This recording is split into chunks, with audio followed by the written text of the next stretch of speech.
তাদেরকে লাল কার্ড দেখিয়ে দেবে ইনশাআল্লাহ। সংগ্রামী সাথী বন্ধুগণ, ফ্যামিলি কার্ডের নামে লন্ডনে পালিয়ে যাওয়া দুঃসময়ের এক নেতা এক ভাওতাবাজি শুরু করেছে।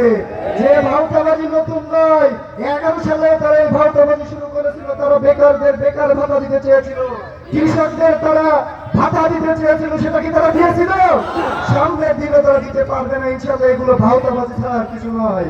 এজন্য বাংলাদেশের বুকে সব থেকে নির্যাতিত সংগঠন হলো বাংলাদেশ জামাত ইসলামী, ইসলামী ছাত্র শিবির। সুতরাং আমরা এই দেশ এবং জাতির জন্য অনেক ত্যাগ তিতিক্ষা পেশ করেছি।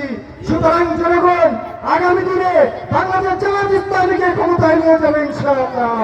সবাইকে বলতে চাই, আমরা হুমকি ধামকি মৃত্যুর ভয় করি না।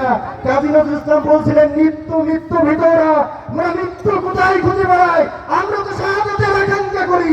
সুতরাং আমাদেরকে ভয় দেখিয়ে কোনো লাভ হবে না ইনশাআল্লাহ। সবাইকে ধন্যবাদ। বাংলাদেশ জামাত ইসলামী জিন্দাবাদ।